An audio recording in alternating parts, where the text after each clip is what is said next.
Hello there, ladies and gentlemen. Moletrap here, coming at you with another StarCraft 2 commentary. And this is going to be a great game. Uh, I normally would be saying that kind of thing when I expected a great game, when it was just two really good players. And, not that these are bad players, but, I was just expecting a high-level matchup or something like that. I might say that, but in this case, this is actually one of the very, very, very rare occasions where I have actually seen the game before, and I'm actually going to be doing a commentary on a game that I've seen previously. Um, I don't usually do that. I've only done that a few times in general in the years that I've been casting. Occasionally, it's been necessary if I do game 4 of a series and uh, and the export messes up or something like that. I lose it and I need to go back to complete the series. Anyway, so what I basically do is just try and say what I was thinking when I first saw the game, basically, and try and not try and predict or anything like that. Just say what I was thinking the first time around. And I mean, when battles go down, they're cool regardless. And wow, that's kind of cool. Look at that little glowing ball, glowing something or other. Anyway, but yes, uh, I've seen this game before because I actually watched this game earlier because I was testing out some graphic settings. I've been messing with the variables.txt file, trying to get some stuff to work a little bit better, to get the graphics higher in order and still record properly. And actually, this is the several time that I've recorded this beginning because it kept messing up, and I actually there's going to be a point where at the end of this segment and I'll say, all right, now I hope that's better, because in the previous time I recorded it, I said, oh, I got to change the resolution. I was doing a 1080p resolution to see if that would work, and it started to work okay, and then it totally screwed up. So I had to change resolutions. Anyway, so that's why I watched this game before, because it was just a random game that I just downloaded just because I wanted a good 1.13 replay, or 1.3 replay, since they just did another patch, and so now you have to go ahead and reboot into a previous version to watch the last month of replays, just because they changed the Thor's attack preferences slightly. That's pretty much it. Anyway, none of this really has anything to do with anything other than the fact that let me know what you think about the graphics. I've changed some of the graphics in variables.txt, and it looks a little cheesy now, but let me know what you guys think about it, and if it needs to go back or whatever. Still at 15 FPS. Anyway, but I think this is about the point where I left off. I think this is actually a little bit after the point that I left off before, so I'm going to just go back to what I was saying earlier, but this is DIMAGA versus DuckloadRa. DIMAGA is of course a very, very popular Brood War player who is playing Starcraft 2 now, of course, obviously, for the mTW clan. And as I believe I'm going to say again in like 30 seconds, I do not know who DuckloadRa is, unfortunately. I haven't heard too much about him. Anyway, there's some gateways going down, but I've already said this. Crap, I'm way over. Okay, you're going to have to watch like a minute of this replay twice. Sorry. Let's switch. Alright, that should be a little bit better, hopefully. It's down to 720p. I'm just going to have to... I think I can export the 1080p resolution up. Anyway, yes, so comments on the graphics, please. Let me know what you guys think about it. It does look a little bit cheesy. I turned down the shadows way down. So anyway, we'll see how it goes. So anyway, DuckloadRa, unfortunately I do not know much about him, but he is going for 4 gateways, 3 gateways right off the bat, or 3 gateways after his first one. He is really going hardcore here with some major pressure. He's actually sending this single stalker out. I was watching some Brood War today, almost called it a Dragoon, and he's just kind of coming back and forth, checking what pot shots he can, and doing pretty well. Keeping that stalker back. He's got 2 stalkers now. He's going to run in here and try and do some more damage.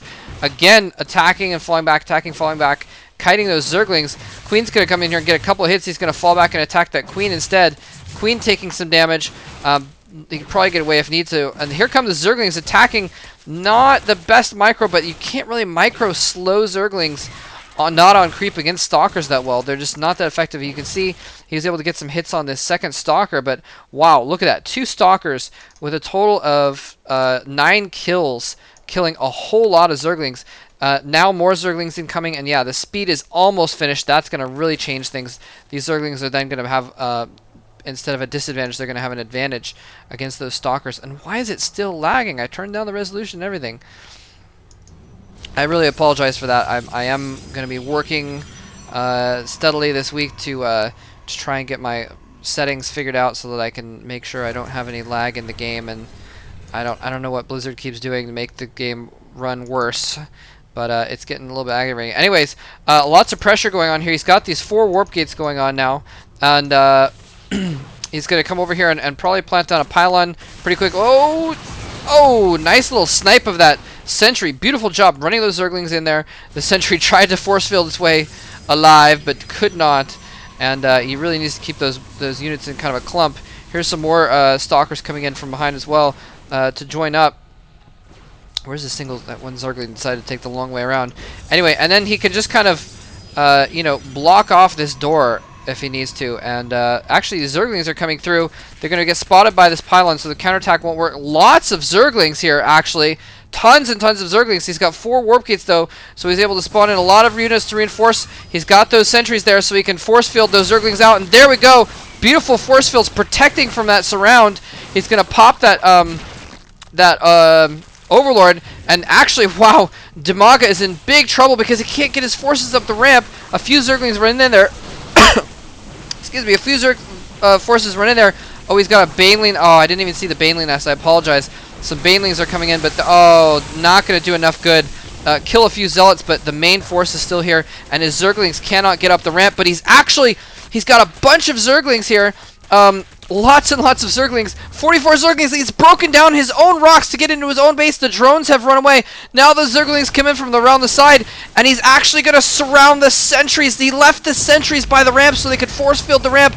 They're going to get sniped away from the rest of the units. The rest of the units get pinned in the back here.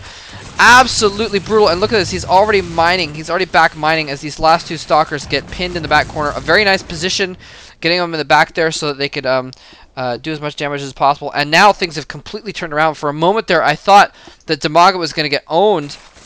All of his Zerglings were stuck at the bottom, but beautiful decision-making, deciding to break through his own rocks. And now he's just going mass Lings here. Lings coming in to oh man, and he shouldn't have, well, he didn't know that the counterattack was going to be so soon and so huge. But is it going to block the ramp? Oh, he needs to get a force field in the gap, keeping all those Zerglings from streaming through. DIMAGA with a little bit of a actually, I don't know if he could have squeezed by, but I think he could have forced his way in there. Look at this. He's having to warp in sentries with what gas he has so that he can keep force fields up if necessary. Although this Zealot, well, it's very close to the dead, actually, but some more Zealots in the gap should be fine. And look at this. He's actually going after Duckload's rocks now, countering to slow that down. A single Stalker warps in, is going to slowly pick away at these Zerglings. In the meantime, trying to bust in the front door again. Gets that one Zealot down. Oh, so close. No. But the Zealots in just barely able to hold that gap. And it looks like these 2 Stalkers are going to slowly and steadily pick off all these Zerglings as they're attacking. I don't know if those Stalkers can reach right here, right next to there. But oh my goodness, tons and tons and tons of Zerglings. What's he making? Oh, another Baneling nest going up. Another hatchery as well. So somehow he's gotten all these Zerglings and still managed to, well, I guess he didn't lose his drones. That's what it comes down to, is he didn't lose any of the drones in his natural. He kind of bypassed the natural, went up the ramp, and when he went in here, all the drones ran off to the side, so he didn't lose any drones there either. So his economy kept in good shape, and he kept his queens as well, so he was able to do just fine. And Stalker's falling away from those rocks, trying to come back over here to the front door. He's got a nice door set up. He needs to try and move down that ramp and get a secondary base pretty soon, though. Wow. So the Baneling nest comes back up. He morphs in a lot of Banelings. Not the right time to move down the ramp. He needs to, watch out for the Banelings. A single Baneling hits the front of those Zealots. Decent splash damage to a couple of those Zealots there in the front. But he's going to go. Oh, he's left the Rocks alone. The Stalkers are gone. The destructible rocks are going to go down in the back. He realizes it now. He's running a few Stalkers over there, but it's going to be too late. Oh, which way is he going to go? Is he going to try and go up the front? He's got a few Zerglings running in the back. Where is he going to send his main force? He's got a bunch of Banelings here, lots of Zerglings, more forces streaming in as we speak. And it looks like, oh, he's run his entire army back into his main to deal with that. He's just put some pylons down to block his front because he knows he can only deal with one entrance at a time. He's going to have to try and deal with all these Zerglings. He force fields the ramp, keeping those Banelings out. Nicely done. He doesn't quite have enough force fields left to deal with the Zerglings effectively, though. Some Banelings squeezing through there. These force fields are about to go down. They do go down. The Zerglings running away, though. And the Banelings running away just as they had their opportunity. I think it's going to wait for more reinforcements. Yeah, I thought I didn't have the production tab up because there was nothing in the red zone, but he lost some probes there, and he's just down to his one base. He's just got those 4 warp gates, actually 5 warp gates now, and that is it. And he's having to hold this ramp. It's very, very delicate situation for him. 55 Zerglings, 15 Banelings in the mix now, but a pretty decent Protoss army. If he can get some good force fields down, he should be able to block any, choke points, keep those Zerglings from surrounding him, keep those Banelings from crashing into his army, if he can pull that off. But it is not certain if he can. A little Zergling counterattack is going to get dealt with by a single Stalker warping in, I believe. Here comes the Banelings. He plants those force fields. No! Force fields not perfectly placed, and no, he can't surround his whole army. He's fallen back into this little cornering. The Zerglings going to work the Banelings, eventually squeezing their way in and blowing up all kinds of zealots. The Stalkers getting damaged as well. And DIMAGA completely cleans up that force. Duckload GG's and leaves the game. Wow, absolutely brilliant. That was just absolute genius. Decision making, pulling the drones off, getting him out of the way, and actually killing his own rocks in a really clutch move. And it also came down to Duckload had his army a little bit separated. He had his sentries over here so they could keep blocking that ramp. He didn't expect things to come in the other direction. And with his army separated, he couldn't really protect his forces.